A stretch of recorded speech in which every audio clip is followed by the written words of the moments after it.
The following is a production of DallasCowboys.com and the Dallas Cowboys Football Club. How about them Cowboys? Go Cowboys! This is Media Mash, A roundtable of Cowboys insiders dropping wisdom and offering sizzling takes on the current state of your Dallas Cowboys. Now, your host, Newy Scruggs. Media Mash, let's ride. There you go again. It is Russell Wilson. Tuesday, going into the Thanksgiving Day week. Yes, I still mention Big Russ, who's making, what, $49 million or something like that? Is he big? More than me. I know that much. More than me. About to give his old team a top 10 draft pick. So, all right. Hey, Russell Wilson here.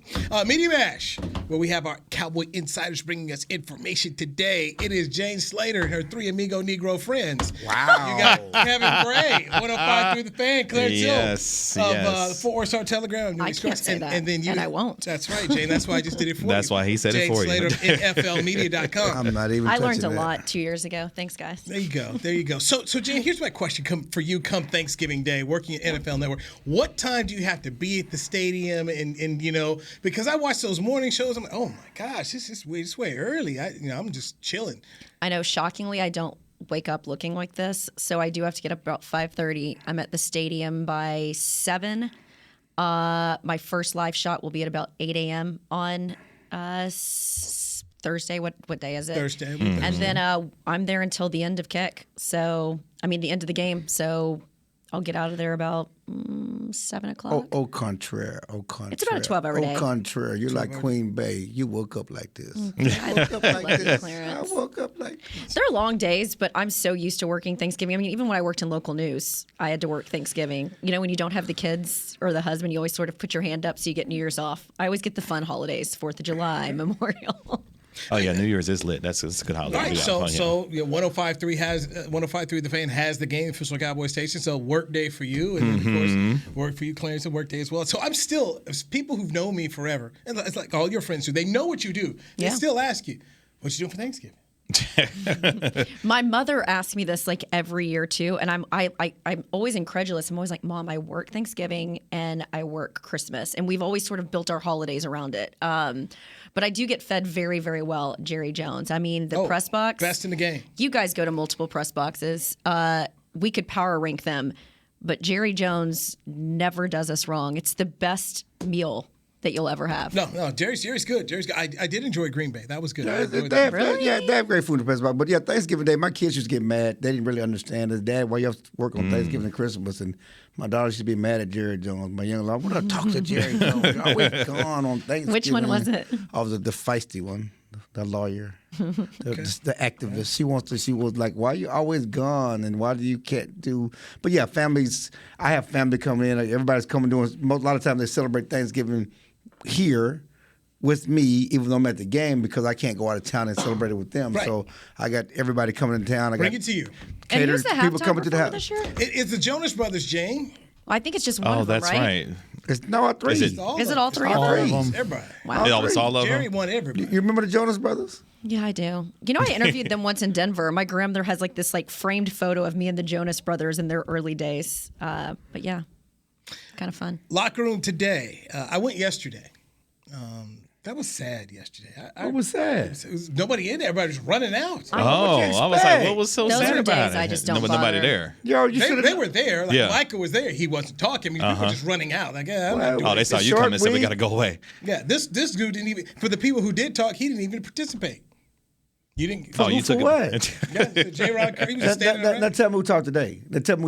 Oh, they were all loaded today. Okay, who talked today? You know, I went out to I played the hits. I went to TCU. I played the hits. After yesterday, I was so discouraged. I played the but I hits. went to TCU. I was like, you know what? They'll go talk to me. TCU deserves a little love right Okay, now. huh? I played the hits. get away We with got it, Dak, all-stars, We huh? got Zeke. We got Tony Pollard. We got Micah. I saw Dak was doing a lot of talking today, Today too. was the day. Yes, it was. That's what I love about Dak, though. You know, there's so many quarterbacks that literally give you their allotted time, and then they walk off. Not only did he talk at his locker, but then he sat down and allowed us to continue asking questions, which helps us. And really, he was not scheduled to talk today. He was really scheduled to talk tomorrow. May not, because there have been times when the quarterback hadn't talked because of the short week and he usually talks on Thursday.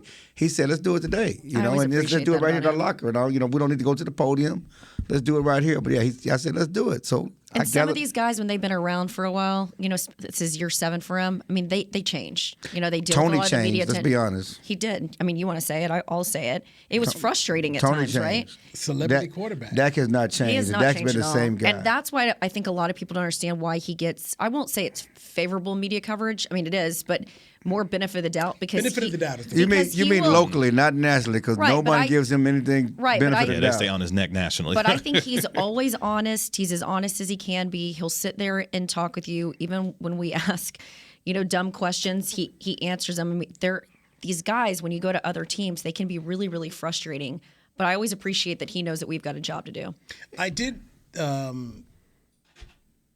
I was interested in his comment talking about Odell Beckham Jr. That he spoke on that. So go ahead, Clarence. Well, it's funny because we made fun of it, and I literally, and you've covered this not as long as me, but you've been around and you've certainly been in other teams, but I've never seen a team, and let's use the word the kids use, you kids.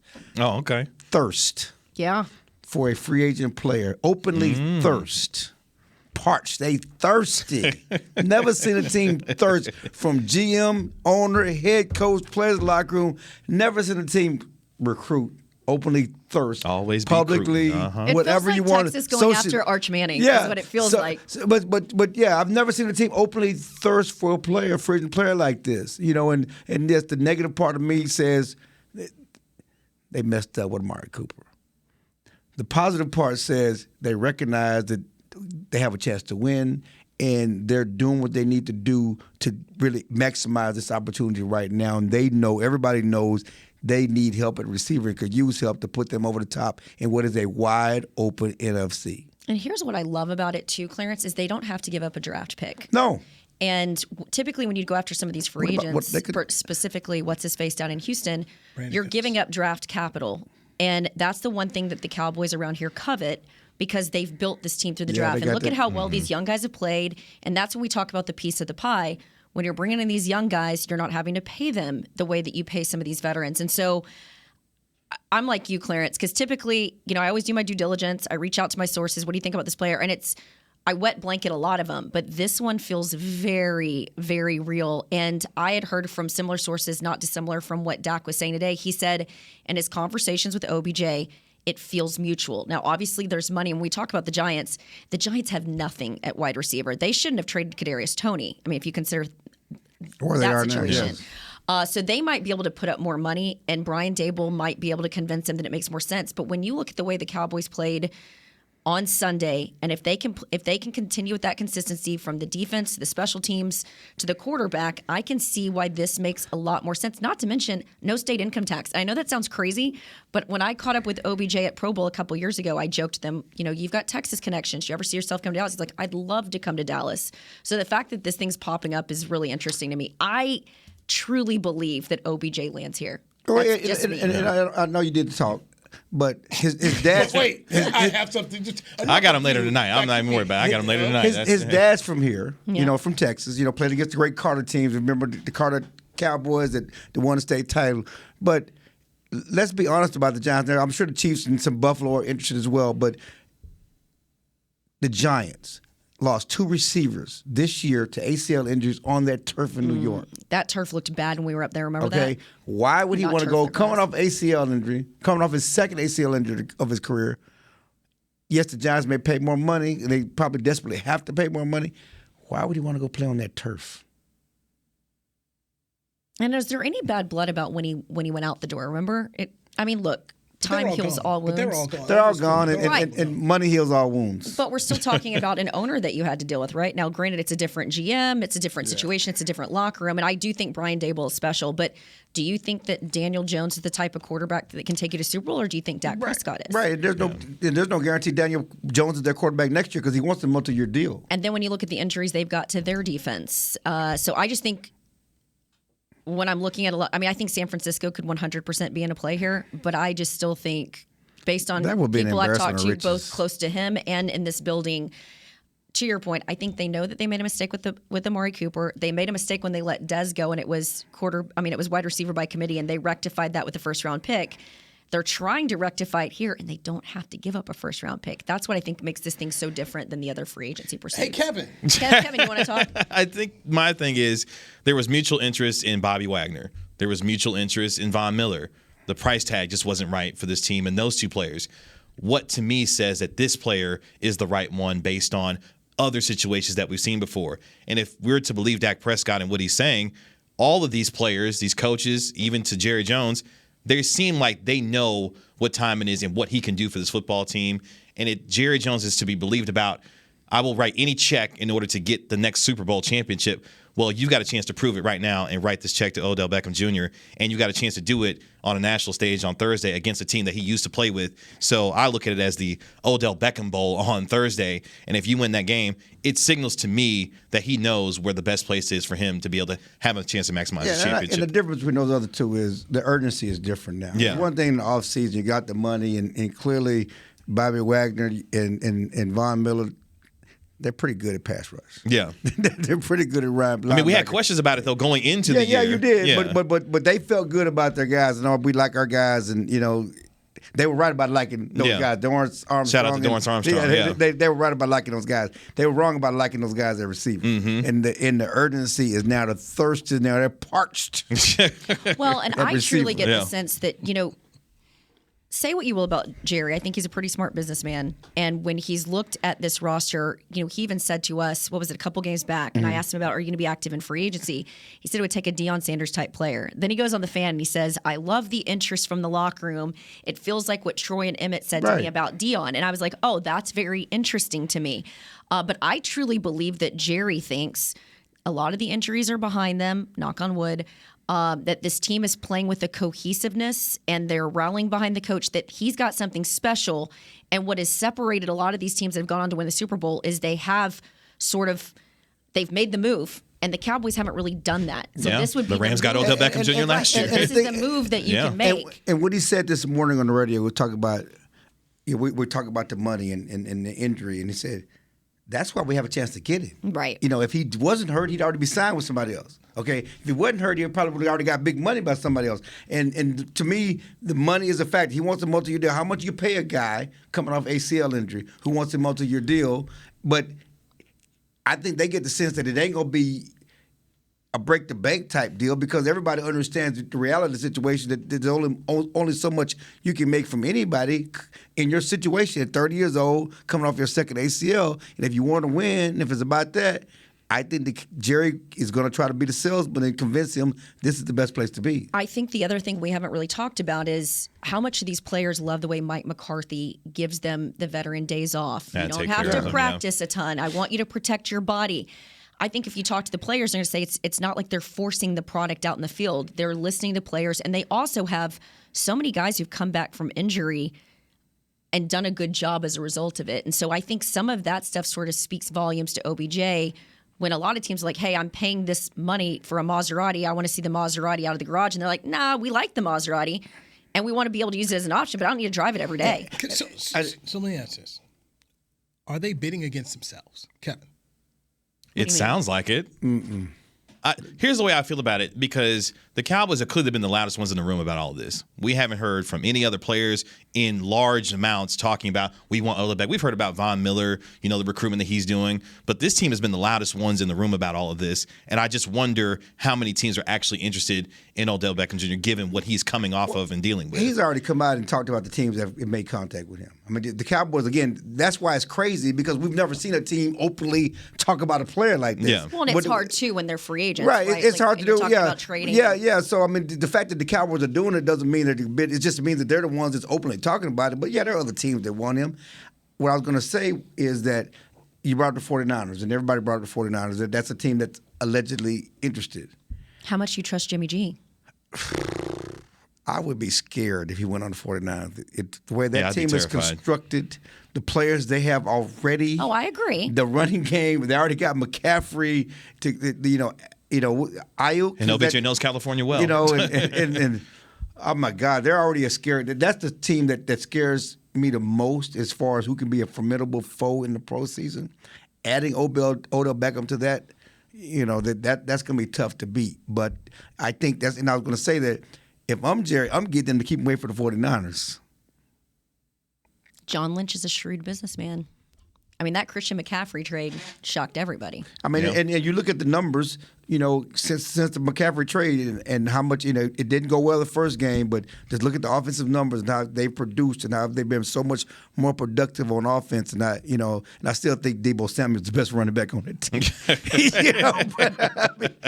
Just get it to him in space and let him go do his thing. Yeah. The West does feel like it's a little bit easier too when you look at the East right now. Oh, the West is wide open. I mean, it's easy, for sure. There's nobody in the NFC West. All right, let's get a break in here. Micah Parsons dealing a little nicked up here. Let's get his take. He spoke in the locker room today.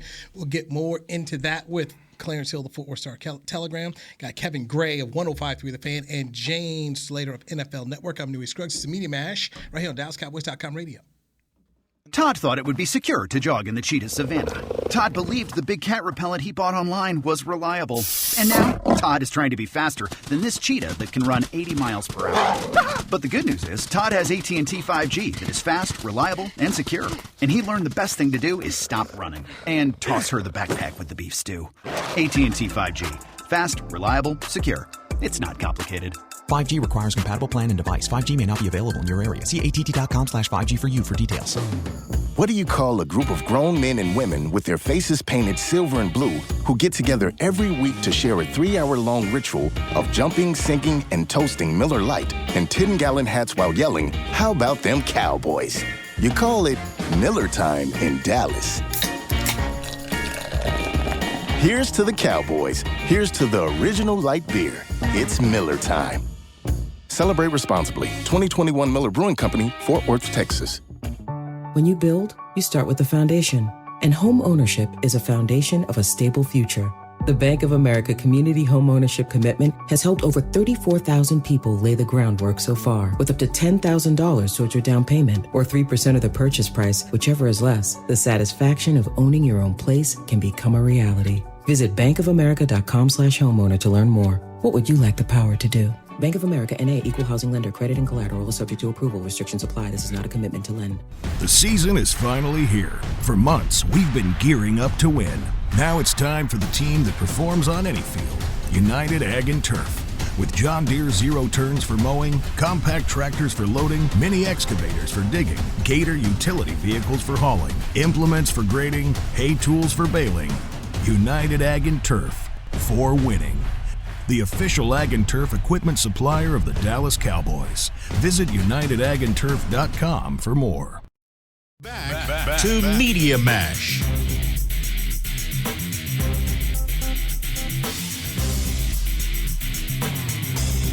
Media Mash right here on a Tuesday heading into Thursday's Thanksgiving Day game. Giants Cowboys at Jerry World. Got Jane Slater, NFL Media, Kevin Gray, 105.3 The Fan, Clarence Hill of the Fort Worth Star Telegram. 2 Longhorns, 2 non-Longhorns. Missouri Tiger, MIZZOU. Are y'all relevant anymore? That's not what I'm here to talk about today. I remember We're not here to talk about today. Y'all even relevant in basketball. Y'all used to be good in basketball. What happened? We did used to be very good in basketball. Goodness, It's been some lean years, man. You remember the old Big 8 days. There you go. Yeah. They got in the SEC, so they just. Yeah, we should have never went to the SEC. Should have never went there. Big 10 is where we should have went, but that's another conversation for another day. They don't want you, sir. They didn't look. We didn't want us in the SEC. Let us tell it. Let us tell it. You've worked. It's okay. You're someplace. Okay, you get a check. We did make the SEC title game our first year in the conference, though. That was great. That's a long time ago. It was a long time ago. That's when the East was down. Yeah, I remember Trey Mason probably scored another touchdown. Trey Mason was so good that day. He was so good that day. Pre-Kirby Smart, yeah. Man, yeah. Times have changed. Just a little bit. Yes. Okay, Micah Parsons kind of nicked up here, but he spoke in the locker room. Jane? You know, I was interested in why all of a sudden did the run D put itself together. And I asked him, I said, I've literally got a dumb question. You said last week all it was gap integrity and assignments. Was it that simple? And he said, essentially, the guys talked a little bit about accountability, but he said there were guys that were trying to go out there, get a sack, and they weren't doing the dirty work. And all the guys sort of stepped up. Accountability said, if we all eat, if we all do what we're supposed to do, we're all going to eat. And I thought that was really insightful. But to your point about Micah Parsons today, yeah, he's playing on Sunday. I think he's just a little nicked up. Interesting little fun fact for him, though. He's got 0 sacks in his 3 career matchups versus the Giants. I find that kind of hard to believe. Daniel Jones was sticking around there trying to get sacked. Daniel running. Daniel That's the Jones only opponent he's faced multiple times and not sacked in his career. He had 5 QB hits, one tackle for loss. But you know who does eat against the Giants? Who? D-Law. So does Dak. Yeah, Dak's 3 had a sacks really earlier. I'm this just talking year, about sacks. But Yeah, okay. D-Law eats against the Giants. I would say this about the run defense, and they had a great game against the Vikings. The Vikings were their own worst enemy. They let them off the hook. They weren't stubborn to force to run because we got the great receiver in our offense. We got a multiple faceted offense, and we got so many weapons. We can beat you in so many different ways. Right. Be stubborn with the run against the Cowboys, and they got behind early, so they were sort of forced to pass. And the that ball. was part of it. Yeah, so they had to abandon it. So yes, they stopped running against the Vikings, but as Mike McCarthy said, as Parsons also said, they got to prove it again. Yeah, that's what I was going to say. I was going to ask you guys, do you think it's fixed? I don't think it's fixed. No, I don't. Because Dalvin Cook still averaged, 6.5 yards per he had 48 yards in the first half. They just Yeah. didn't stick with it, and then they couldn't stick it with it and became 37-3.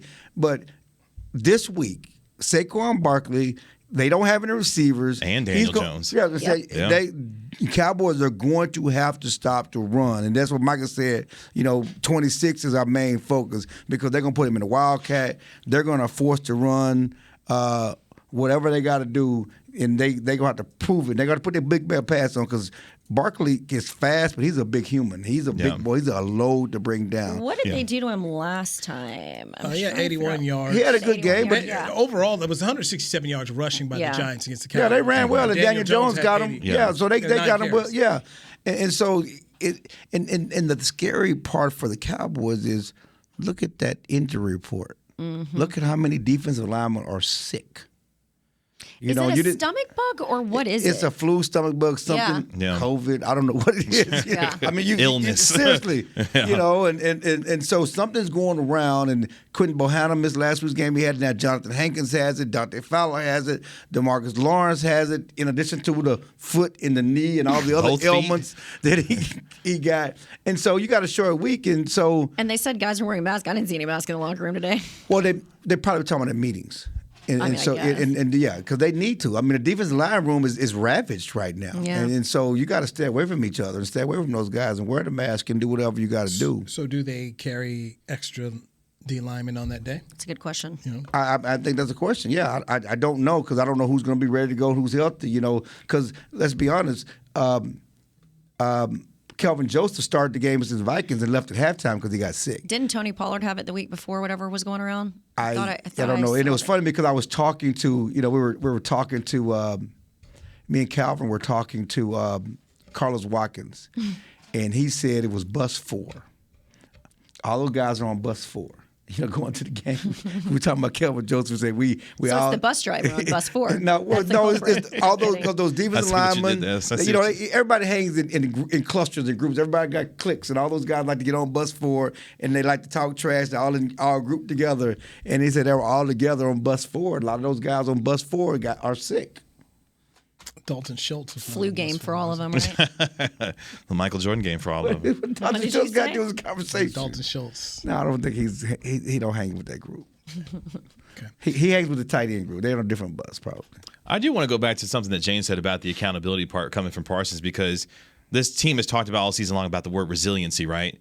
And part of that is the ability to talk to your player, to your teammate, and say, hey, look, we've got a chance to get something fixed here. How do we as a team go about fixing it?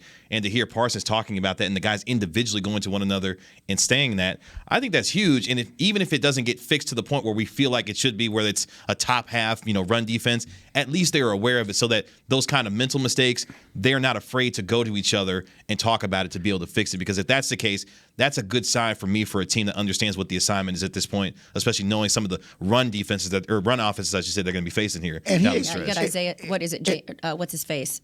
Jonathan Taylor and the Colts right after this one. I mean, and let's be honest, the Texans, Damian Pierce is good. I mean, they got some backs coming. Hurts again. Yeah, they got Travis Etienne, and they got they got the big boy in Tennessee coming. They're going to have to prove they got to prove they got to stop the run week in and week out.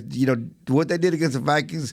It's nice, but you can't trust them. Trust requires three things. No. Trust requires time, proof, and consistency, which is why they got to back up what they're going to be able to do against the Giants, and time will tell. Are we talking enough about what Trayvon Diggs and the Cowboys secondary did against Justin Jefferson, who had 3 catches for 33 yards? against the Vikings. Second year in a row, Diggs, Jefferson, and Jefferson was not heard from. No, and it's I'm surprised they went at him. But they didn't. They couldn't. There was rushing cover. I mean, the quarterback was seeing ghosts. I mean, sacked 7 times. He was seeing ghosts by the end of the game. And listen, I'm going to give Diggs his credit. You look at not just last week, the week before, Aaron Rodgers didn't look his direction. You know, he's having his best season. He not don't have the interception he had last year, but he's having his best season. And he's having a better season overall than he did last year. But the beauty of the game and is the rushing cover. And yes, Diggs they did their job. But Daniel Jones not Daniel Jones, but Kirk Cousins didn't have any time to get the ball to anybody on a consistent basis because the Cowboys defense swarmed. And that's why when Micah and McCarthy talk about if you do what you're supposed to do on running downs, you get to have fun on passing downs. Yeah. You get to eat, earn the right to rush the passer because that's what you do best. And that helps everybody. Well, it was Micah Parsons who gave me a fun little analogy. So I said to him, you know, what did Dan do in the film room? I always love to hear, like, what videos, because, you know, some of these coaches are just ridiculous, the way they try to motivate their players. And he said it was really with his words, but he said, did you ever watch Karate Kid and Mr. Miyagi? And I said, yeah. He goes, you know, if you've got one stick, you can break it, but you've got a bunch of sticks together and you try to break it and you can't. And that was his illustration of how they played together last week. And I think that's what we saw. But I think the frustration is, man, you guys should have done that against the Packers. Like, what happened there? The Packers were so injured. I mean, that was. I mean, there's no excuse for the Packers game, and it is. You're up 28-14. Mm-hmm. You know, I go back. You know, if you don't have the interception, no matter whose fault it was, the Packers don't get back in the game. Then I mean, but you're up 28-14. You got to close the door. Yeah. You know, and so. Well, as Dak said, Coach Mike McCarthy said it best: take a picture of how it felt. Take a picture of how it felt when we were playing at our best. Because that's, I think, the question all of us has. We've seen this before. I think on this show last year we talked about, you know, getting up too high, right, them not handling success. So I do love the fact that even Dak had said, you know, Mike McCarthy picked out the word resilience at the end of the year, not knowing all of the injuries and the setbacks they had. But they have so much depth at every position. And I love that he said, we're callous now based on what we've been through. And I think that there's something to that. I got a question for you, and I was just thinking about this, you know, myself. Considering how important the Packers game was personally, and the type of team they they're trash. The Vikings are 8-1. Except when they see Dallas. The Vikings are 8-1. Would you rather have won the Packers game and lose the Vikings game, or long term, would you rather have lost? Now that we see, I thought that's a good question. You know what I'm saying? Because no one would be questioning you if you lost to the Vikings. You beat the Packers, you lost to the Vikings. You lost to the Vikings on a close game, and you beat the Packers. No one's questioned anything about you. They said, "Well, that was a good team and on the road." But I like the fact how they, for long term, the fact that they did lose to the Packers and came back and answered in such an emphatic fashion against the Vikings. After that Vikings win against the Bills the week before, because you had everyone thinking Vikings are the team to beat. This is going to be something they can build on and use. This 3-1 is better than that 3-1 to me. But you hope. Yeah. But this required them to have, as your fellow Texas Longhorn Emmanuel Acho says, oh gosh, uncomfortable conversations. That they had to talk with each other about this. Who are we? This was embarrassing. What are we going to be, and how are we going to handle this? Or as Des Bryant once said, fix this. and they did. You win that Packer game, you don't have it. You lose it the way they did, you had to have it, and then you saw what they did against Minnesota. So going back to what you said, I thought about the same thing too. Not that you want to go losing, but what do you do with the loss? Right.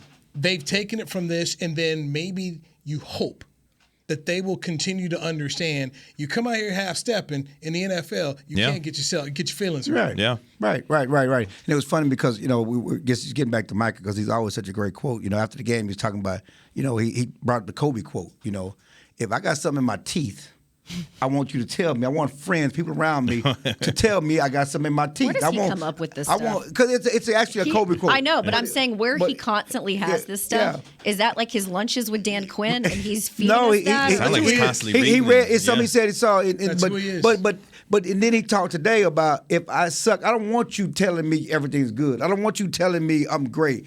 I want you to hold me accountable. You know, if I'm playing bad, let me know I'm playing bad. I really rather you tell me I suck than I'm playing well. So after the press conference, I said, wants the truth. Yeah. After the press conference, It sounds like he wants to be great. After the press conference, I said, Michael, you suck. He said, thank you. Because think about it. In the past, and I had talked to a former player here when I was trying to figure out what was going on with the run defense, and this person said egos. And I said, what do you mean? He goes, there are a lot of egos on that team, have been for years. And I think that's defensively, I think we've talked about this in the past. Even the Hot Boys were like really feeling themselves a couple of years ago. And I think that for the most part, they haven't really given themselves a name. They haven't been that flashy. I think Dan Quinn has done a really good job. You know, Dak talked about it, staying where your feet are. I feel like that group, for the most part, really wants to show up for Dan Quinn and show up for each other. But I do think that they were sort of, I don't know if there was like a jealousy or, you know, it was like every week we're seeing like a Sam Williams get a sack or a Dorn Storms. I think some of them were sort of chasing the gaudy stats, and some of them want to get paid next year. And so I get it, but I appreciated the fact that Micah Parsons was saying, look, we don't all have to get sacks, but if we each do our part, eventually all of us will. Yeah, everybody's going to eat it, and that's part of it. And that is really what happened, because everybody was chasing the flash plays. Yeah. It's fun. Let's run to the end zone. Style. Yeah, and everybody wants to get the sacks. Which is an organizational issue that we have seen since Jimmy Johnson's walked out of this door, where you've got more people chasing style instead of chasing substance. That's a great point. And money. Micah Parsons is substance, and it goes back to Kevin Garnett and Kevin Eastman, who coached him with the Boston Celtics. When Kevin got there, he pulled the coaches and Doc Rivers all the room, and he said, I need you guys to tell me the truth. And if you're going to deal in truth, you must be able to live it, you must be able to tell it, and you must be able to take it. And we've all covered this team long enough around here. There's been a lot of dudes who could not handle the truth. They didn't want to hear it, they didn't want to tell it, they didn't want to take it. Jalen. And this is the difference in Micah Parsons and the way he goes about his business. Let's squeeze in one more break here. A concern that we all had at training camp, which is no longer a concern, and it's kind of surprising. Safety? Receiver? We'll see if we get it right. We'll go around the room, and I'll see if we all get it right. He's talking about kicker. That's all he's talking about. Well, kicker. yeah. He's I hate you. Money Maher, baby. Money Maher. Magic Maher. Magic Maher. Tease, man. Tease him. Golly, tease. He did try to tease it, but you messed up his tease. We're still concerned about the kicker, though. I mean, the receiver, though. This is As long as the they know Media 60 Mash on DallasCowboys.com. The season is finally here. For months, we've been gearing up to win. Now it's time for the team that performs on any field, United Ag and Turf. With John Deere zero turns for mowing, compact tractors for loading, mini excavators for digging, Gator utility vehicles for hauling, implements for grading, hay tools for baling. United Ag and Turf, for winning. The official Ag and Turf equipment supplier of the Dallas Cowboys. Visit UnitedAgAndTurf.com for more. Todd thought it would be secure to jog in the cheetah savanna. Todd believed the big cat repellent he bought online was reliable. And now, Todd is trying to be faster than this cheetah that can run 80 miles per hour. But the good news is, Todd has AT&T 5G that is fast, reliable, and secure. And he learned the best thing to do is stop running and toss her the backpack with the beef stew. AT&T 5G. Fast, reliable, secure. It's not complicated. 5G requires compatible plan and device. 5G may not be available in your area. See att.com/5G for you for details. This week! Did you get to work on time? Yeah, but I just realized it's Sunday. Little Sweet says head on home. Dr. Pepper's on its way. So sweet, unique. Baby, there's nothing better. I bet you've probably done something that deserves a Dr. Pepper. Did you invest your nest egg in an NFT? Yeah, and I don't even know what that is. It's a non-fungible token. Everyone's done something that deserves a Dr. Pepper. When you build, you start with the foundation. And home ownership is a foundation of a stable future. The Bank of America Community Homeownership Commitment has helped over 34,000 people lay the groundwork so far, with up to $10,000 towards your down payment or 3% of the purchase price, whichever is less. The satisfaction of owning your own place can become a reality. Visit bankofamerica.com/homeowner to learn more. What would you like the power to do? Bank of America N.A. Equal Housing Lender. Credit and collateral is subject to approval. Restrictions apply. This is not a commitment to lend.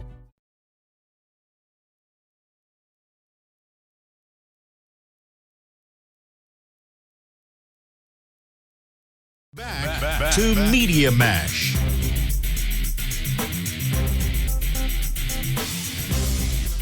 Media Mash on a Tuesday, James Slater, NFL Network, Kevin Gray, 105.3 The Fan, Clarence Hill, Fort Worth Star-Telegram. And yeah, I was going to bring up Brett Maher, a guy who we were training camp, kicking situation was scary. Dude teamed okay, but, thanks, Clarence. Well, why can't we talk about Brett? I totally forgot. Who were the other two guys? The one Man, that... the dude from Lyram Hiralahu. No, Yes. but the kid Jonathan from Garibay, the dude from Texas Tech. Yeah, he kept kicking Oh, you ain't into gonna our give him a set at name? NFL He don't get a Network. name? It was struggle bus. And when they brought Brett Maher in, I remember being incredulous. I think Dave Hellman and I both were like, "What are we doing?" But I reached out to the Saints, and they said that he had really turned his game around with New Orleans last year. Now, obviously, didn't end up back on the roster. But I said, "Did you send him to rehab for his foot? He's come back a new guy." Went to Kickers Anonymous. Yeah, but they said that they really loved his approach and the way he showed up, and so good for him. The way that he had, what was the 60-yarder? He's not once, but twice. Right, and then he did it again. It's like, okay. Listen, and I was here when he was here before, and he could kick. And Jason Garrett used to set him up for those long field goals. But Brett Maher's kicked more 60-yard field goals than any kicker in NFL history. Yeah. Okay. Yeah. He's kicked 4 in his career. No kicker has more than 2. He's kicked 1 this year. He has 7 kicks this year of 50 yards or more. It's not bad. That's the most in franchise history. And yeah, I remember in training camp, and it was awful. And we questioned all the way back in minicamp when they only signed Garibay from Tech. They didn't bring anybody in. He was the only kicker on the roster in minicamp. And they were like, this guy, we scouted this guy, we love this guy. He was a great interview if you talked to him. And I enjoyed him. Yeah, he got, guy from California, and we thought it was going to be great. And he got to camp, and he was awful. And they brought in, Hiralahu to compete with him, and he was awful. And it was every day they were just missing kicks and missing kicks. It was so bad. Hitting the NFL Network set. All the questions you had about these other positions, and y'all brought in these bums at kicker. And I was talking about they should have brought in my boy Dicker. They let Dicker. They didn't even sign Dicker. They signed. He might have been Los Angeles. Dicker the kicker. Chargers. Yeah, Chargers. They signed Garibay, and should have signed Dicker because he was a better kicker in college. But that's a whole other story. And he's winning games now. But they win the other night? Oh no. Okay, but he's winning okay. games. He's got 2 NFC Special Teams Players of the Week winning kicks. I just said they winning. You just said he winning games. I just saw Luke Staley, Brandon Staley losing another game. He can't make up for that quarterback. Okay, that quarterback. That head coach. But Clarence, should there at least be a conversation, because we knocked the front office for not addressing certain positions, and then most teams, I think, you lose your left tackle, you lose your starting quarterback. Left guard went out in the first game. Your left guard. You start looking at this team. They shouldn't be 7-3. They shouldn't have won the games they won without Dak Prescott. But this team in the front office kept telling us they believe in the young guys. They believe in what they drafted. They believe in the free agents that didn't take up a big piece of the pie. I think they deserve a little bit of credit from all of us. They've saying been validated. They've done a hell of a job. They do, but you haven't broke the bank, and that's their big thing. Is they don't want to mortgage the future the way some of these teams have done. Look with the Rams. The Rams have mortgaged their future. And the Rams got a Super Bowl. I would take the Super Bowl. And they would take the Super Bowl. And listen, they caught lightning in a bottle. Don't listen to them. Well, it's about winning Super Bowls. It's not about balancing the bank book. You're not here to balance the checkbook. Because you try to act like I'm wrong. But it's about being smart about the type of free agents you bring in. Like, what is the need and where do you spend the money? I understand that. That sounds good. It is, okay? James, it does sound good, but right now it's kind of playing out okay. Well, it's playing out okay, but we don't judge this team to the end of the season. If they go out in the first round, it don't matter. And that's just fair. But I think if we're going to dole out criticism, we have to give them a little bit of praise for what they've done. Right? Thank you, James. And we've done that. But let's also I've say had trouble doing that myself. Let's also say they fell into Meyer. They fell into him. They had to do it. They fell into Jason Peters. They fell into that. They fell into him. They fell into a lot of stuff. Jerry fell into buying a team. They fell into Jimmy They fell into Micah. This wasn't genius now. Okay, some of this wasn't genius. They fell into Micah Parsons. Can I tell you how many? They fell into Micah Parsons. Can I tell you how many teams had off-the-field concerns about Micah Parsons and that case against him at Penn State? Right. There was some I'm talking really good teams and coaches who told me they stayed away. And to his credit, Micah hasn't been an issue at all. No, off the Micah's field. This great, guy has been. yeah. There are so many teams kicking themselves for not having a Micah Parsons, and they're about to fall into OBJ. Right. My word on this. Yeah, I think they're going to fall into I'm with that. you right there because he wants to be here. He wants to be in a warm more of the city. They fell into Taco Charlton. So they've been Stop falling it. out. No, hold on. it. That was See? hold on now. There has been no player. That was a choice. Yeah, that was a There choice. has That been was a no choice, player sir. that has received more hate than that poor guy, Taco Charlton. That was a choice. Just like Jalen When I see Smith TJ was Watt a on the other choice. side over in Pittsburgh doing what he's been doing, it's just. And then now they got Tack McKinley. You know, it's just all. That's a choice too. another project, man. But they didn't invest much in him. See, it's okay when you don't invest much. You know, we give them credit for that. Balling on a budget is what the Cowboys like to do. Ball on a Describe budget. Tristan Hill's development. Hey, listen, that was a choice. Leighton Vander Esch, I think he's stepped up this year. I think they've got pieces around him, and I think he's sort of responded to the fact that this year he doesn't have a contract. He's going to figure out what he's going to do. How do you view him? We still don't know that he will be back next year. How do you view his Cowboy tenure? Not for a first round pick. It's been a disappointment. Let's be honest about it. From what we saw as a rookie, first round pick, Pro Bowl to now, it's been a disappointment. I think he was really aggressive, and then I think, unfortunately, much like Sean Lee, he dealt with injuries, and I think they kept switching him in Jalen Smith's role, especially with the new defensive staff. I thought he was really solid as a middle linebacker when they had him in there. It's solid, but what I'm saying is, but does he live up to the first round pick, tag? Yeah. Special. He's going to be the new Urlacher with his size. Hey, but at least they haven't said goodbye to him. Look at some of these other teams that have said goodbye to some of their first round picks. No, it could be an off season, but yeah, he's had a good. I mean, it's not been another what they team's going to pick him up if the Cowboys don't. We'll Give it a grade. Then give it a grade. It's been a C. A C. Yes. Great. B minus. Great. A C plus. I give Vander Esch a B. I mean, you use a first round pick. A player makes a Pro Bowl for you. You've gone to multiple playoffs with him. And serious injuries. You didn't invest into a heavy second contract with him. So that's why it's a disappointment. The fact that you got a first round pick and you don't want to invest in the second round, you cannot and you had give to that a decline B. the option on him too. Yeah. You cannot get that a B. I don't know if they declined it necessarily, right? They were negotiating it. They both walked away from the table. Now, with the injury history, you couldn't do it. Right. But that's part of it, and let other teams tell her that injury history was there during the draft. Okay. And that's why a lot of teams stayed away from him. You're talking about the neck, right? Yes. Yeah. I thought they should have taken the linebacker from Alabama. Tennessee took him, and they didn't pick up his option. So, Roquan Smith did pretty good. Like I said, Cowboys could pick Justin Jefferson. They picked CeeDee Lamb. I mean, you're not going to hit all of them, but I think for the most part, maybe they haven't hit on all their first round picks, but they've done pretty good with their middle of pack picks. Okay.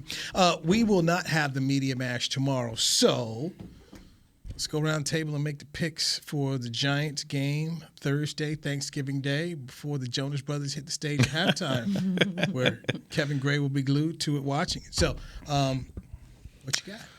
Oh boy, third game in 12 days. I'm going to take the Cowboys 27-20 over the Giants on Thanksgiving Day. Chill. It won't be that close. It won't be that close. It'll be 28-10. Okay. I'm not allowed to make picks as a member of NFL and I was Network. getting ready to say, Jen, You work for the league. Don't be betting on them either. I don't want you to get in trouble. But man, there's money in that gambling space. Don't think I'm not researching all that. Heard final days at NFL media. Give me the Cowboys to win this one, 31-19. I think this is a game in which they come out and beat them by double digits with Cooper Rush. The Cowboys are better. That offense is scoring more points. And they've got a lot of injuries right now. Yeah. And this is just no offensive threats. Your opportunity to make a statement game, go in and enjoy your 10 days off before you get ready for NBC Sunday Night Football against the Colts. I see what you did there. That's good. Company man. I see you. Hey man, NBC 5. That will be a blowout too. The Fighting Jeff Saturday's coming to AT&T. Thank you, Clarence Hill.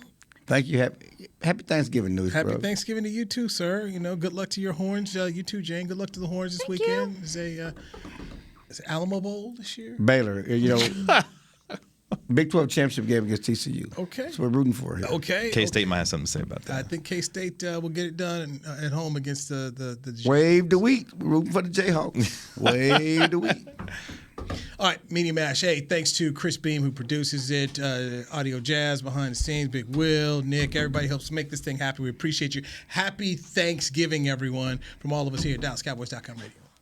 This has been a production of DallasCowboys.com and the Dallas Cowboys Football Club. How about this, Cowboys? Yeah!